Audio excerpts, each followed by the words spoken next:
तो आपसे को नमस्ते प्रणाम। मैं आपका अपना ठाकुर प्रखर सिंह और रात के 10 बज चुके हैं और कहानी का जो सिलसिला है वह दस्तूर जारी है। आमतौर पे हमें में से कोई भी हो, चाहे हम हो चाहे आप हो, एक चीज़ देखते हैं और देखने के बाद सोचते भी हैं कि सामने वाला अगर पुलिस वाला है तो कम से कम उसे पुलिस के मुकदमों से कोई दिक्कत नहीं होनी चाहिए। एक पुलिस वाला है तो वो दूसरे को मामले में फंसा सकता है लेकिन खुद कभी फंस नहीं सकता।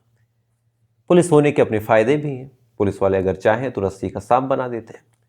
कल जो मैंने कहानी भी सुनाई थी उसमें भी आप लोगों ने देखा होगा कि एक फैमिली जिसकी लड़की गायब हुई, गायब होने के बाद पुलिस वाले आते हैं, एक लाश भी निकाल देते हैं, हड्डियां भी बरामद कर लेते हैं, डीएनए सैंपल भी मैच करवा देते हैं और लगभग कुछ सालों बाद पता चलता है कि लड़की तो जिंदा है और सामने आ गई।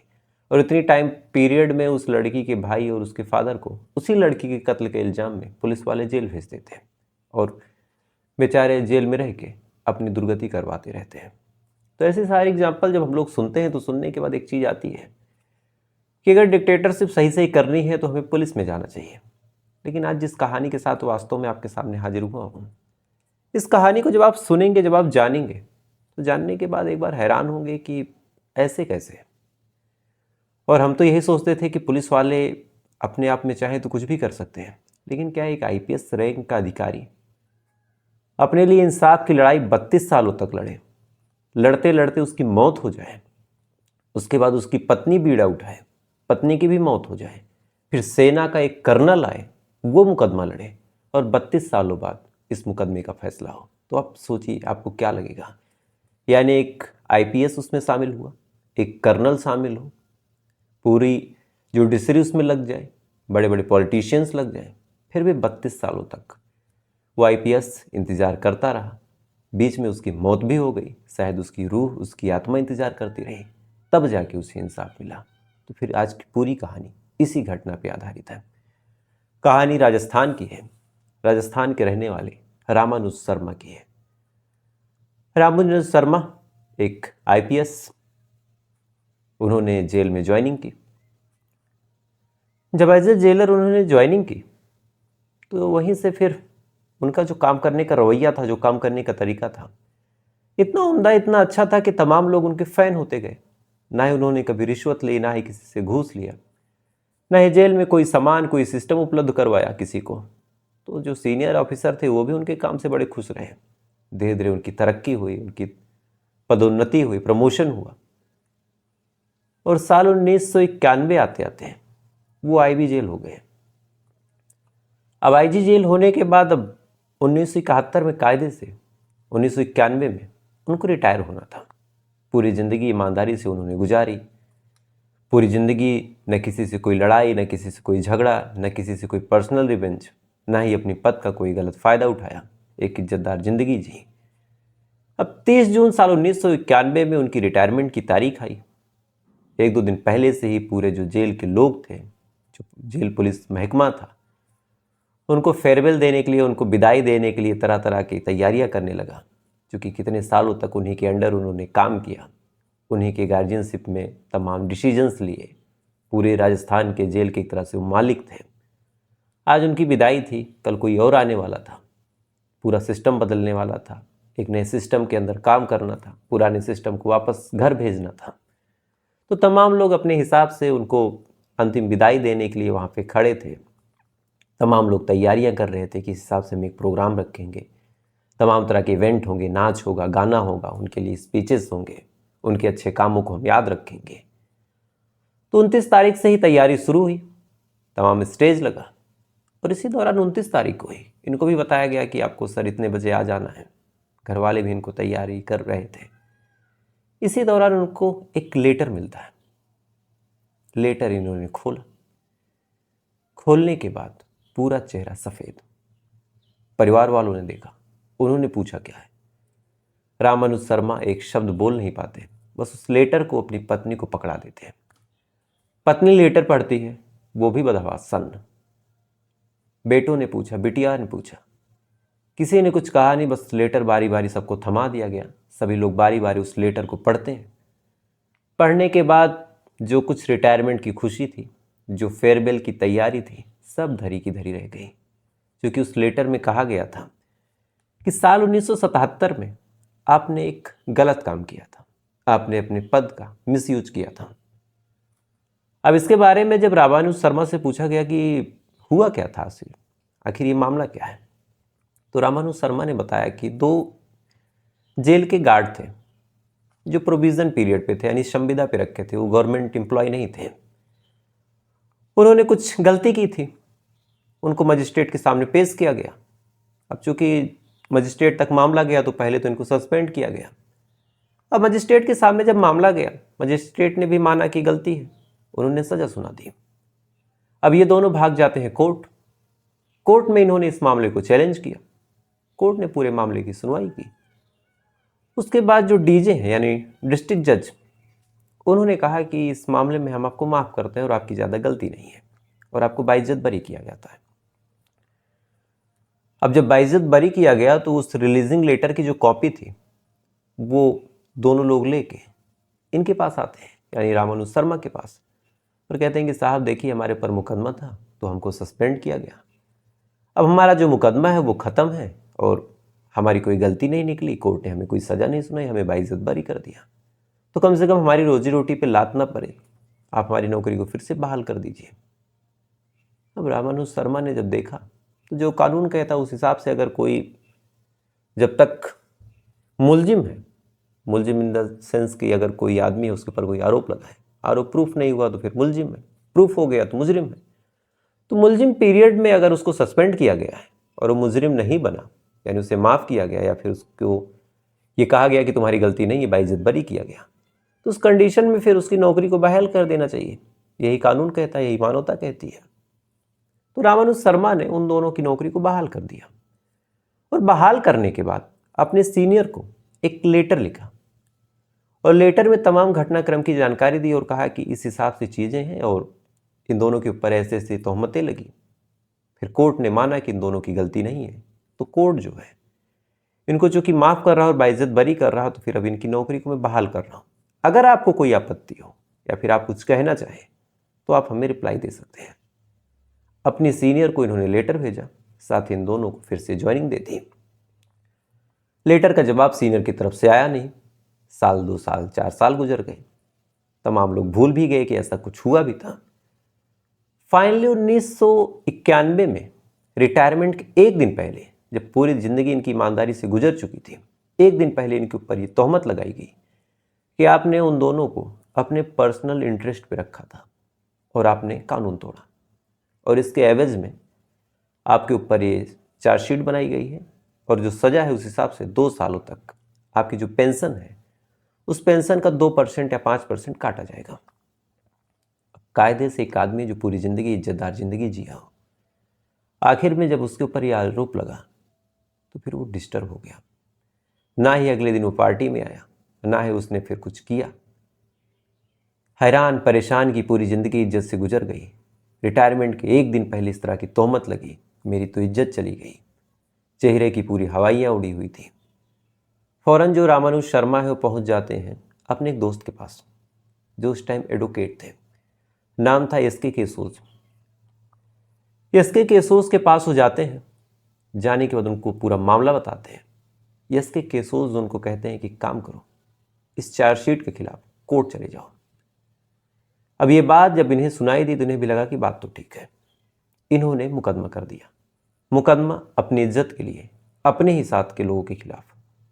क्योंकि इनका कहना यही था कि 30 सालों तक मैंने इज्जत की नौकरी की, तमाम और चीज़ें की, और अंत में आज जाते जवाते एक दिन पहले मुझे ऐसी तोहमत लगाई गई, तो मुझे ना तो वो जो मेरे पेंशन के पैसे कट रहे हैं वो चाहिए, ना ही कुछ और चाहिए, ना कोई कंपनसेशन चाहिए। बस कोर्ट मुझे ये कह दे कि मेरी कोई गलती नहीं थी और मैं निर्दोष हूँ और मैं बाइज्जत हूँ। अब मुकदमा दर्ज किया। अब कोर्ट कैसे काम करता है, कैसे उसकी कार्रवाई होती है, और ख़ासकर जब लड़ाई ही पूरे सिस्टम और पूरे सरकार से हो तो फिर वहाँ भी बात वही है। कोर्ट ने धीरे धीरे मुकदमे को सुनना शुरू किया, उसकी सुनवाई शुरू हुई। लगातार इनकी तरफ से इनका पक्ष रखा गया, लगातार उनकी तरफ से उनका पक्ष रखा गया। 1991 से ये मामला शुरू हुआ था। देखते ही देखते साल 2010 आ गया। 1991 में उनकी उम्र 60 साल थी, तो 10 आते आते मान के चलिए 79-80 साल उनकी उम्र हो गई। अब एक 80 साल का बुजुर्ग अपने इज्जत के लिए, अपने ईमान के लिए लड़ रहा, किसी को कोई मतलब नहीं, कोई साथ देने के लिए आगे आ नहीं रहा। लगातार मामले की पेशी होती रही, लगातार सुनवाई होती रही, कुछ फैसला हुआ नहीं। और फाइनली साल 2010 में इंसाफ का इंतजार करते करते रामानुज शर्मा मर जाते हैं, इनकी मौत हो गई। अब जब इनकी मौत हुई तो मौत होने के बाद अब आसपास के लोगों को, एडवोकेट को, चूँकि एडवोकेट ने खुद पूछा फैमिली से कि भाई अब कंटिन्यू करेंगे या फिर छोड़ेंगे। सबको ये लगा कि भाई जिसका मामला था वो चला गया तो फिर मुकदमा काहे बात का। लेकिन पत्नी जो इनकी थी, उन्होंने कहा कि मेरे पति अपनी इज्जत के लिए लड़ते चले गए, उनकी मौत हो गई, और अगर उनके मरते ही इस मुकदमे को हम छोड़ देंगे तो फिर मेरे पति की आत्मा को बड़ी तकलीफ होगी। उसके बाद से इस पूरे मुकदमे का बीड़ा उन्होंने उठाया। लगातार मुकदमा लड़ते रहे, लगातार सुनवाइयाँ, लगातार पेशी, लगातार तमाम चीज़ें। पत्नी की भी मौत हो गई, चूँकि हम उम्र ही थे दोनों। अब एक आदमी वहाँ मर गया, पत्नी ने बीड़ा उठाया, पत्नी की मौत हो गई। अब तमाम लोगों ने मान लिया कि भाई अब तो इस मामले में कुछ बचा नहीं। चूँकि पति था, उसने लड़ा। पत्नी चूँकि शादीशुदा थी, अपने पातिव्रत्य धर्म को निभाया, जो कुछ पहाड़ी ग्रहण संस्कार में उसने सीखा था उसको किया। लेकिन अब दोनों चले गए तो इस मामले में क्या ही किसी को मतलब। बेटे बड़े हैं, अपने अपने काम में बिजी हैं। लेकिन जैसे ही माँ की मौत होती है, अचानक से फिर इस केस में नया टर्न आता है। दरअसल रामानुज शर्मा और उनकी पत्नी का एक बेटा है जिसका नाम है राम मधुकर शर्मा। राम मधुकर शर्मा सेना में थे, कर्नल हुए, जम्मू कश्मीर में पोस्टेड थे, और इस समय उनकी जो उम्र है 51 साल लगभग है।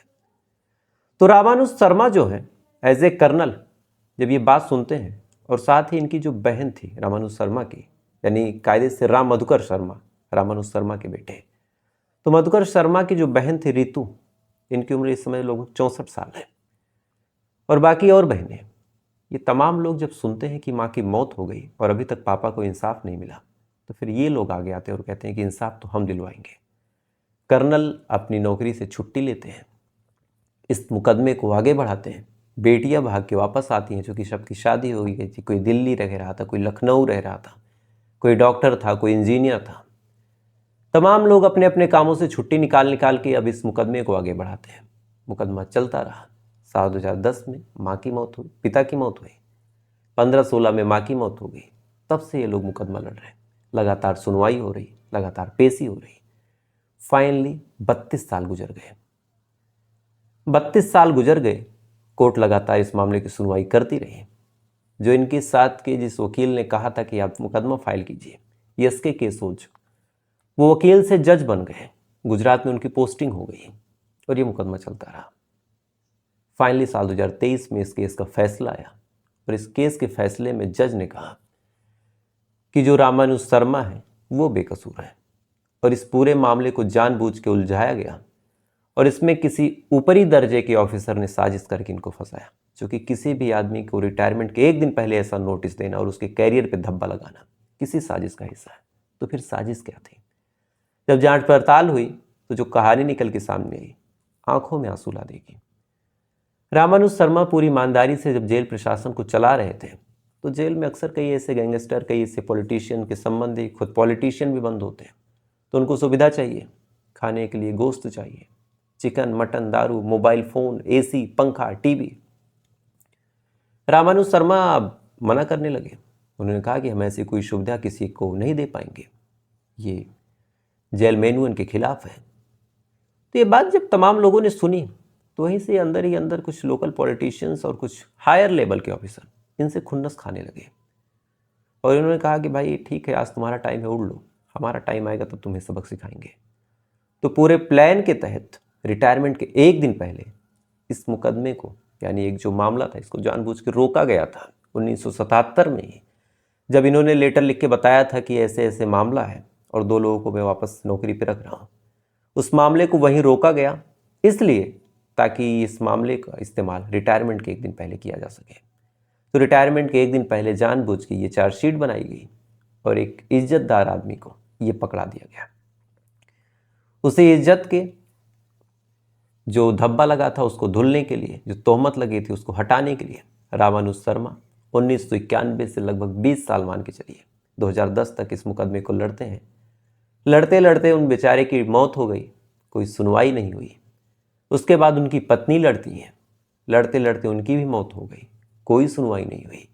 उसके बाद फिर एक कर्नल, एक डॉक्टर, एक टीचर, एक इंजीनियर और एक बिटिया और, यानी 4 बेटियां और 1 बेटा, ये तमाम लोग आते हैं। आने के बाद इस मुकदमे को फिर से रीओपन करवाते हैं, फिर से मुकदमे की पेशी, फिर से सुनवाई, फिर से तमाम चीज़ें, और तब जाके इस केस में इंसाफ मिला। और साथ ही जो 2% के हिसाब से पैसा कटा था, कोर्ट ने आदेश दिया कि सरकार जो है उस 2% का 9% ब्याज समेत इस परिवार को वापस मुआवजा दे। तो आप सोच के देखिए कि आईपीएस रैंक अधिकारी 32 सालों तक मुकदमे की चपेट में रहा, 32 सालों तक उसे इंसाफ नहीं मिला, और शायद उसे इंसाफ कभी मिला ही नहीं, चूंकि उनकी तो मौत हो गई बेचारे। तो एक आम जनता अगर सिस्टम से टकराती है तो उसकी क्या हालत होती है। कई सारे ऐसे मुकदमे आते हैं, कई सारी ऐसी चीज़ें होती हैं, बेचारों की ज़िंदगी बर्बाद हो जाती है। किसी ऊपर वाले ने खेल दिया तो आप परेशान रहोगे। इसीलिए आदमी कहता है कि शासन सत्ता इनसे टकराना नहीं चाहिए। बहुत सारे बेचारे ऐसे मीडिया चैनल हैं जो शासन सरकार पे उंगली उठाते हैं, पुलिस के खिलाफ कुछ बोलते हैं। ऐसे ट्रिक से उनके चैनल को ख़त्म कर दिया जाता है कि कोई जान नहीं पाता। ऐसे सिस्टम से उनको लड़वा दिया जाता है कि आम जनता तक ये खबर कभी पहुंचती ही नहीं कि वहाँ का मामला वहाँ उठा के वहाँ उनको फंसा दिया गया। अक्सर आपने देखा होगा कि कोई आदमी कोई काम करता है, तभी जाके नगर पालिका को पता चलता है कि उसका जो घर है उसका नक्शा नहीं पास है। बुलडोजर आता है, घर गिरा देता है। क्योंकि घर गिराना या फिर ना गिराना ये सही है गलत, इस पर मैं ज़्यादा नहीं कहूँगा, लेकिन इस चैनल के माध्यम से इन केस मुझसे कुछ गलती हुई, वो मेरी व्यक्तिगत गलती। आपको कुछ करना है इस चैनल पे कीजिए, लेकिन एक घर जो मेरे दादा ने, मेरे पिता ने अपने खून पसीने की कीमत से पूरी ज़िंदगी लगा के बनाया, उन बेचारे की क्या गलती है। वो बाहर से देख नहीं रहे कि मैं इस वीडियो में क्या डाल रहा हूँ, और वीडियो यूट्यूब पे पड़ गया तो कोई रोक नहीं सकता, चाहे मेरे पिता ही हो, लेकिन खामियाजा सबको भुगतना पड़ता है। तो सरकार, सिस्टम, कोर्ट, तीनों कैसे काम करते हैं इस वीडियो में हम बखूबी देख सकते हैं। तो इस कहानी के बारे में आपकी क्या राय है, कमेंट करके ज़रूर बताइएगा। साथ ही ऐसी कहानियों को सुनने के लिए, ऐसी वीडियोस को जानने के लिए वीडियो को लाइक करके, चैनल को सब्सक्राइब करके अपना प्यार जरूर दीजिएगा। तो आपसे कल फिर मुलाकात होगी किसी दूसरी ऐसी ही कहानी के साथ। तब तक अच्छे रहिएगा, खुश रहिए, अपना ख्याल रखिए, अपने देश का ख्याल रखिए और जागरूक रहिएगा। ऐसी चीज़ों से बचे रहिएगा। तब तक के लिए जय हिंद, वंदे मातरम।